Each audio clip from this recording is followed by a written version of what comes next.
Dr. Ben Walsh floated in the observation deck of Research Station Nova, watching the endless stars through the massive viewing window. The station was humanity's proudest achievement, built far from Earth in the outer reaches of known space. For 3 years, Ben had studied alien plant samples and cosmic radiation, hoping to find signs of intelligent life. Today, that life had found him instead. The first alarm came at 0800 hours. Ben was drinking his morning coffee when the station's warning system filled the corridors with red light. Emergency broadcasts echoed through every speaker. All personnel to stations. Unknown vessels approaching. This is not a drill. Ben rushed to the main observation deck with dozens of other researchers and crew members. What he saw through the reinforced glass made his coffee cup slip from his hands. The cup floated away in the low gravity as Ben stared at the impossible sight before them. 12 massive ships hung in space around the station. Each vessel was at least 10 times larger than Nova Station. Their hulls gleamed like polished silver, covered in patterns that seemed to shift and flow like liquid metal. No human technology could create ships of such size or beauty. "They appeared 5 minutes ago," said Dr. Lisa Park, the station's communications officer. Her voice shook as she spoke.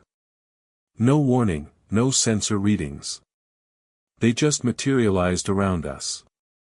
Captain Rodriguez, the station commander, stood at the central console with his hands clenched into fists. "Have they made any contact?" "Nothing yet, sir. Our computers can't even scan their ships properly. The readings keep changing." Ben pressed his face against the viewing window. The alien ships remained perfectly still, arranged in a circle around the human station. They showed no weapons, made no threatening moves. They simply waited. "It's like they're studying us," Ben whispered. Hours passed. The alien ships maintained their positions while Nova Station's crew tried everything to establish communication. They sent radio signals, light patterns, mathematical sequences. Nothing worked. The ships remained silent. Ben had returned to his laboratory to continue his work when the breakthrough finally came. Dr. Park's voice rang through the station's communication system. "All senior staff to the command center immediately. The aliens are responding." Ben ran through the corridors, his heart pounding. The command center was packed with officers and scientists when he arrived. Captain Rodriguez stood before the main communication console, his face pale. "What's happening?" Ben asked. "They sent a message," Rodriguez said. "But it's not what we expected." The main screen displayed a series of complex symbols that seemed to pulse with their own light. Below the symbols, the computer had provided a translation. "We seek Dr. Ben Walsh of Earth. Send him to us. No harm will come to your station or your people. We need only Ben Walsh." The command center fell silent. Every person in the room turned to stare at Ben. His mouth went dry as he read his name on the screen. "They know my name," he said. "How is that possible?" Captain Rodriguez stepped forward. "Dr. Walsh, I cannot order you to go with them. This decision must be yours alone." Ben stared at the message. His mind raced with questions. How did these beings know who he was? What did they want with him? Why him specifically? "If I don't go," Ben said slowly, "they might attack the station." "We don't know that," Rodriguez replied. "But we also don't know what will happen if you do go." Ben thought of the 200 people aboard Nova Station. Scientists, engineers, families who had come to the outer reaches of space seeking knowledge and adventure. He could not let them suffer because of his fear. "I'll go," he said. The alien ship sent coordinates for a docking bay. Ben suited up in his best environmental gear and took a small shuttle from Nova Station to the massive alien vessel. As his shuttle approached the alien ship, a section of its hull opened like a flower blooming. The docking bay inside glowed with soft blue light. Ben's shuttle settled onto a platform inside the alien ship. The moment he landed, the hull sealed closed behind him.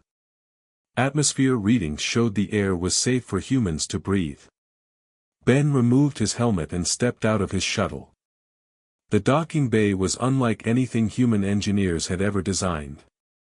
The walls curved in impossible directions, covered in the same flowing patterns he had seen on the ship's exterior. Soft light seemed to come from the walls themselves, creating shadows that moved and danced. A figure approached from the far end of the bay. Ben's breath caught in his throat as he saw his first living alien. The being stood nearly 8 feet tall, with pale blue skin that seemed to glow from within. Its body was humanoid but elegant, with longer limbs than any human possessed. Most striking were its eyes, 4 of them, arranged in pairs above and below where a human's eyes would be. Each eye was the size of Ben's fist, filled with swirling colors that reminded him of aurora lights. "Dr. Ben Walsh," the alien said. Its voice came not from a mouth, but seemed to form directly in Ben's mind. "I am Ambassador Thane.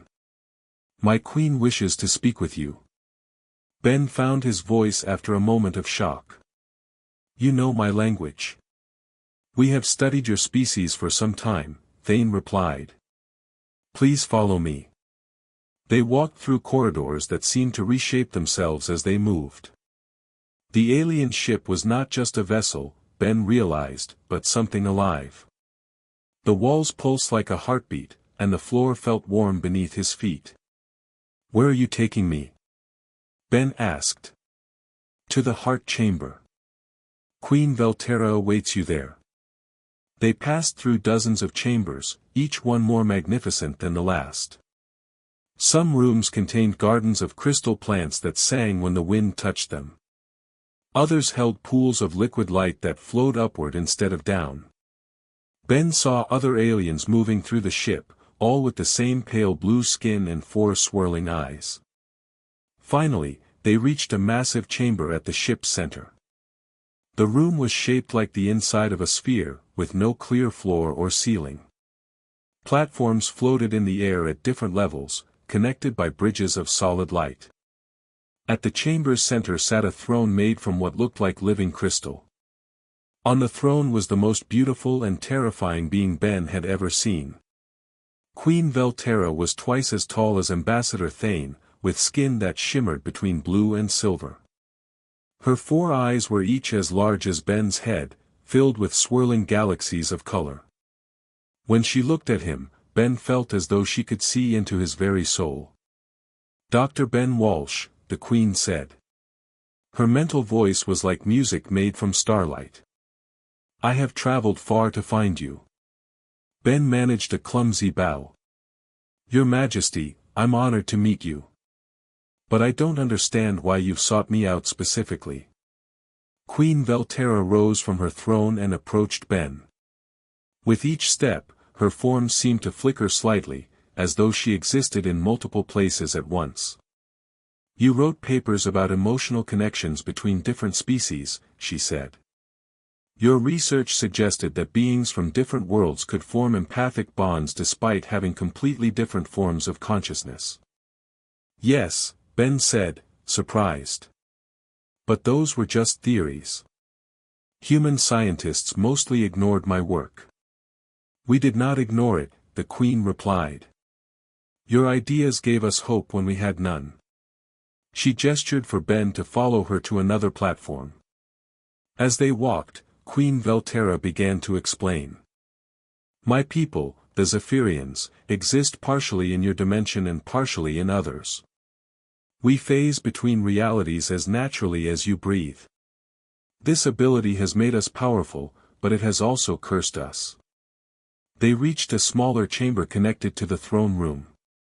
Inside, Ben saw a sight that made his heart break. On a bed made from the same living crystal as the queen's throne lay a young Zephyrian. The girl, for Ben could somehow tell she was young despite her alien appearance, was barely visible. Her body flickered like a broken hologram, sometimes solid, sometimes translucent, sometimes gone entirely. When she was visible, Ben could see that she was beautiful like her mother, but her 4 eyes remained closed. "My daughter, Kira," Queen Velterra said. Her mental voice carried infinite sadness. She was born with a condition that prevents her from stabilizing in any single dimension. Each day, she fades a little more. Soon, she will disappear forever. Ben approached the bed carefully. Even when Kira was solid, she seemed fragile, as though she might break apart at any moment. "I'm sorry," Ben said. "But I don't understand how I can help her." Queen Velterra's 4 eyes fixed on Ben with desperate intensity. Zephyrian royal children can only survive through an empathic anchor. They must bond with another consciousness to remain stable in this reality. For thousands of years, we bonded our children with Zephyrian adults. But Kira's condition is too severe for our people to handle. The queen moved to stand beside her daughter's bed. "We need someone with a different type of consciousness. Someone whose mind works in a completely different way. Your research suggested that humans possess emotional patterns unlike any other species we have encountered." Ben's mind reeled as he began to understand. "You want me to form an empathic bond with your daughter?" "It is the only way to save her life," the queen said. "Your human emotions, your way of thinking and feeling, might provide the anchor she needs to remain in this dimension." Ben stared at the flickering form of the alien princess. The scientific part of his mind was fascinated by the implications. An empathic bond between human and alien consciousness could revolutionize everything humans knew about interspecies communication. But the human part of him was terrified. What would such a bond mean for him? What risks was he taking? "If I agree to try," Ben said, "what exactly would happen to me?" Queen Velterra's expression grew even more serious. "The bonding process requires you to open your consciousness completely to Kira's. You would share not just emotions, but memories, thoughts, dreams. Part of your mind would become permanently connected to hers. And if it goes wrong, you could lose yourself completely. Your consciousness could be torn apart across multiple dimensions. You would cease to exist in any meaningful way." Ben looked again at the dying girl on the crystal bed.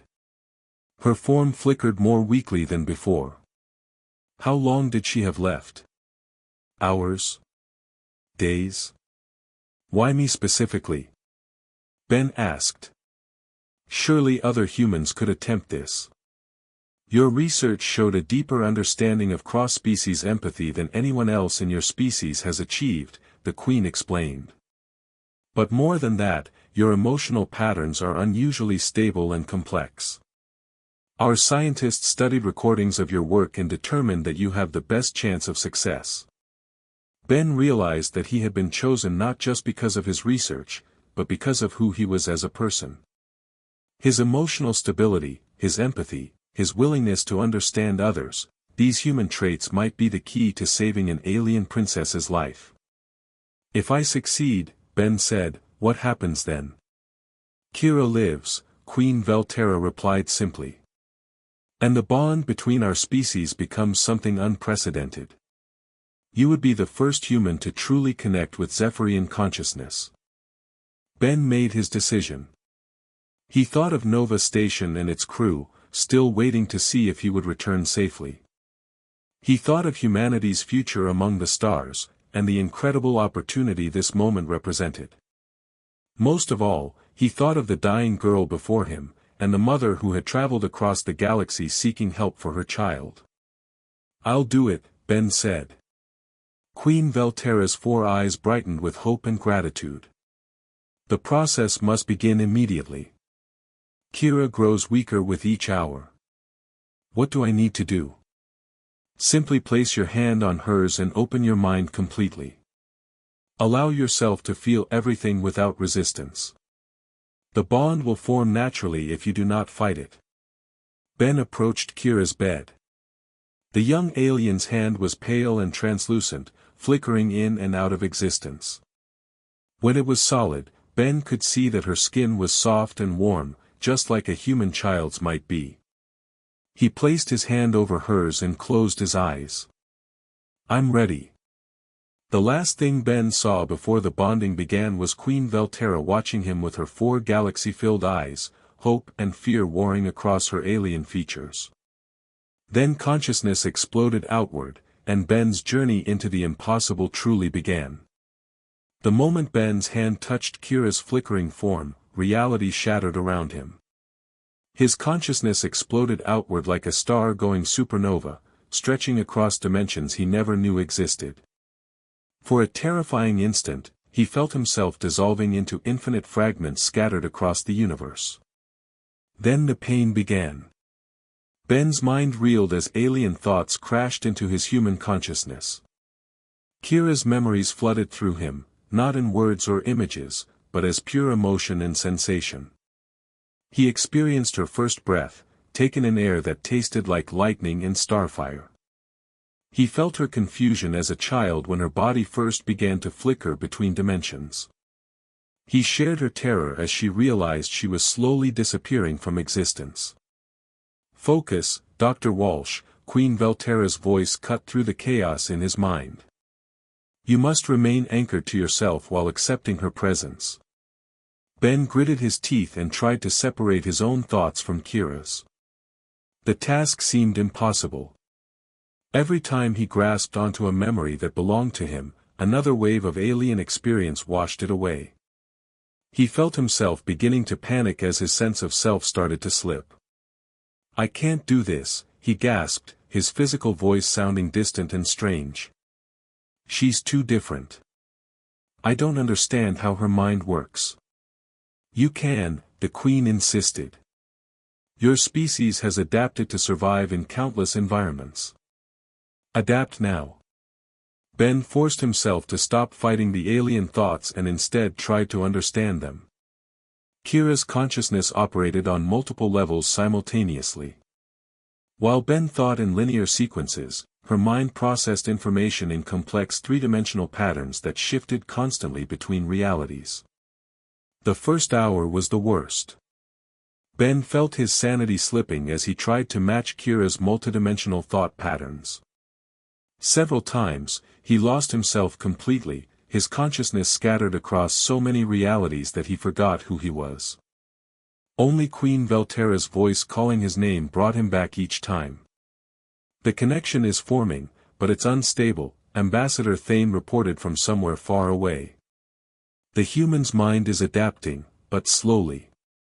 Ben could feel Kira's presence growing stronger in his consciousness, but he could also feel himself being pulled apart. His human mind was not designed for this type of connection. Every moment he maintained the bond brought him closer to losing himself forever. During the second hour, Ben began to understand why he had been chosen specifically. His research into cross-species empathy had taught him to recognize emotions even when they were expressed in completely alien ways. That skill became his lifeline now. Instead of trying to understand Kira's thoughts directly, Ben focused on her emotions. Fear, loneliness, hope, love, these feelings transcended species barriers. When he connected with her emotions rather than her alien thought patterns, the bond became more stable. Kira's physical form solidified slightly. Her 4 eyes fluttered open for the first time in weeks, revealing swirling patterns of blue and silver that matched her mother's.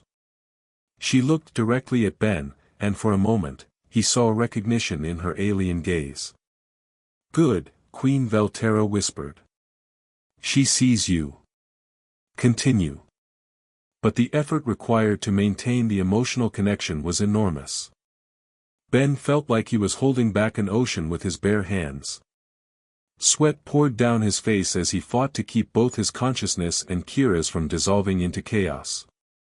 "I don't know how much longer I can do this," Ben said through gritted teeth. "You must hold on," the Queen replied.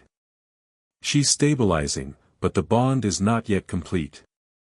The third hour nearly broke Ben completely. Kira's consciousness pressed against his with increasing intensity as her body fought to remain in their dimension. Ben felt his own memories being pushed aside by the force of her alien thoughts. He began to forget things about his life on Earth, his childhood, his family, his work. "I'm losing myself," he gasped. Queen Velterra moved closer to the bed where Ben knelt beside her daughter. "Remember who you are. Remember why you chose to help us." Ben forced himself to think about Nova Station, about the human crew waiting for his return. He thought about Earth, about all the humans who would benefit from an alliance with the Zephyrians. He thought about the little girl whose life hung in the balance. Those human memories and human emotions gave him strength. Instead of fighting against Kira's alien consciousness, Ben began to embrace it while maintaining his own identity. He realized that his human way of thinking did not need to disappear for the bond to work. It needed to remain strong and distinct so that Kira could anchor herself to it. "That's it," Queen Velterra said with relief. "You're not trying to become like her. You're being fully human so she can be fully Zephyrian." The revelation changed everything. Ben stopped trying to match Kira's multidimensional thought patterns and instead offered her his purely human perspective. His linear thinking, his emotional directness, his ability to focus on one reality at a time, these became the anchor that Kira desperately needed. Her physical form grew more solid as the bond stabilized. The flickering that had plagued her since birth began to slow and finally stopped completely. For the first time in her life, Kira existed fully in one dimension. But the process was far from over. Creating a temporary connection was only the beginning. For Kira to survive permanently, the bond needed to become a part of both their consciousness forever. "The final stage is the most dangerous," Queen Velterra warned. "You must allow part of your consciousness to permanently merge with hers. Once this happens, you will always be connected. You can never return to your previous life." Ben looked down at Kira, who was now solid enough to squeeze his hand weakly. Her 4 eyes watched him with trust and gratitude that needed no translation. "What exactly will change for me?" Ben asked. "You will always sense her presence in your mind," the Queen explained. "Part of your consciousness will exist in our dimensional space. You will need to remain within range of our ships to maintain the connection. If you travel too far from Zephyrian space, both you and Kira could be lost." Ben understood the implications. He would become humanity's first permanent ambassador to an alien species, unable to return to Earth or resume his old life. Everything he had known would change forever. But as he looked at Kira's trusting eyes and felt her small hand gripping his, Ben knew he could make no other choice. "I accept," he said. The final bonding process began immediately. Ben felt his consciousness split in a way that should have been impossible. Part of his mind remained firmly human and grounded in normal reality. But another part stretched outward to follow Kira into the spaces between dimensions. The sensation was indescribable. Ben experienced existence from perspectives no human had ever imagined. He saw reality as a vast web of interconnected dimensions, each one containing different possibilities and truths. He felt the flow of energy between worlds and understood how the Zephyrians moved so effortlessly through space and time. At the same time, his human consciousness provided Kira with something she had never experienced, the stability of existing in just one reality. Through Ben's perspective, she learned what it meant to be fully present in a single moment and place. The process took 6 hours to complete. When it finally ended, Ben collapsed beside Kira's bed, exhausted but triumphant. The young alien princess sat up for the first time in months, her form completely solid and stable. "Thank you," Kira said, speaking directly into Ben's mind in perfect English. The language had transferred to her through their bond. "I can feel myself clearly now. I know who I am." Queen Velterra approached the bed with tears of joy streaming down her face. She knelt beside Ben and placed one of her large hands on his shoulder. "You have given me back my daughter's life," she said. "How can my people ever repay such a gift?" Ben managed a weak smile. "Help us learn. Share your knowledge with humanity. Let this be the beginning of something amazing between our species." "It will be," the Queen promised. "You have proven that humans possess something remarkable, the ability to sacrifice for others without thought of personal gain. Your consciousness is uniquely suited for bridging differences between species." Over the following days, Ben recovered his strength while learning to live with his new dual consciousness. Part of his mind remained connected to Kira at all times, but he found the experience enriching rather than limiting. Through their bond, he gained insights into Zephyrian science, philosophy, and culture that no other human could access. Kira, meanwhile, blossomed as her strength returned. With Ben's human perspective grounding her in reality, she was able to develop abilities that no other Zephyrian possessed. She could move between dimensions at will while maintaining complete control over when and where she existed. Queen Velterra kept her promise about sharing knowledge with humanity. The Zephyrians provided Nova Station with technology that revolutionized human space travel and communication. They shared scientific discoveries that advanced human understanding by centuries. But more importantly, they requested Ben's help in training other humans for similar bonding procedures. As it turned out, Kira was not the only Zephyrian child born with dimensional instability. The condition was becoming more common as their species evolved, and they needed human partners to help save these children. Ben spent weeks developing a training program for human volunteers. He learned that his own success had come from a combination of emotional stability, empathic ability, and sheer human stubbornness. Other humans could be taught to form similar bonds, though each connection was unique. The first group of human volunteers included Dr. Lisa Park from Nova Station and 6 other scientists who had studied Ben's research. Under his guidance, they successfully bonded with young Zephyrians, creating a network of human-alien partnerships that would grow over the years. As word of the successful bonding spread throughout human space, volunteers came from across the galaxy.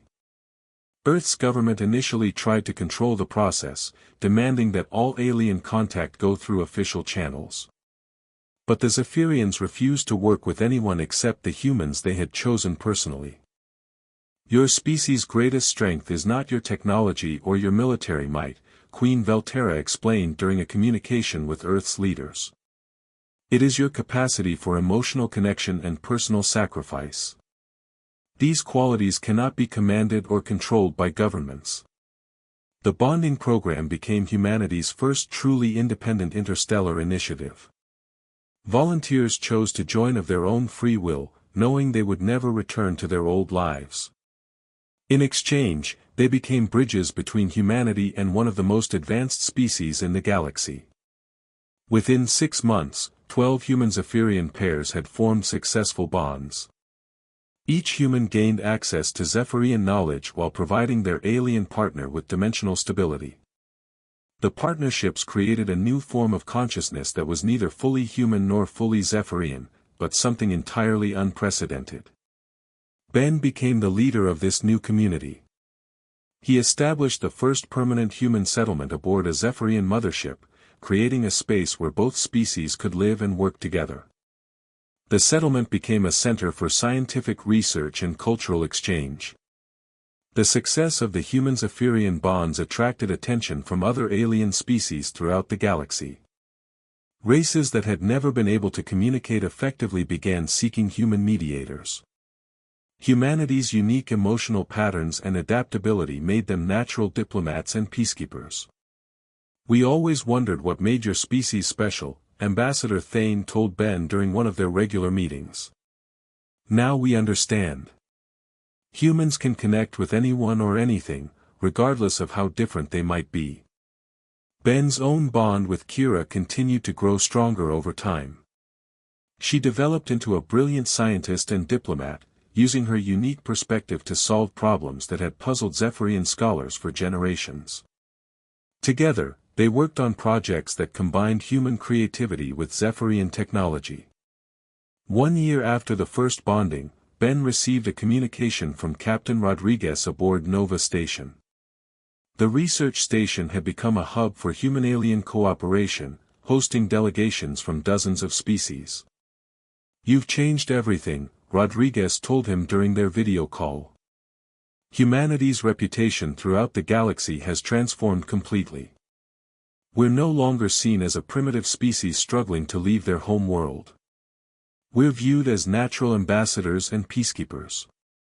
Ben smiled as he watched Kira working in the laboratory beside him. She had grown into a confident young woman whose dual consciousness gave her insights that amazed both human and Zephyrian scientists. "We just did what humans do best," Ben replied. "We adapted." The conversation was interrupted by an alert from the ship's communication system. Queen Velterra's voice filled the chamber. "All human Zephyrian pairs report to the main assembly hall. We have received a distress call from the Centaurian Empire. They are facing a crisis that may require our unique abilities to resolve." Ben and Kira exchanged glances. Another species needed help that only their bonded consciousness could provide. It was exactly the kind of challenge that made their sacrifice worthwhile. As they walked toward the assembly hall, Ben reflected on the path that had brought him to this moment. He had come to the stars seeking knowledge and discovery. Instead, he had found something far more valuable, the chance to bridge the gap between species and help create a galaxy where differences were strengths rather than barriers. "Are you ready for another adventure?" Kira asked through their mental link. Ben smiled and squeezed her hand. "Always. That's what humans do, we adapt, we help, and we never give up." Together, they headed toward their next mission, carrying with them the hope of two species and the promise of an even brighter future among the stars.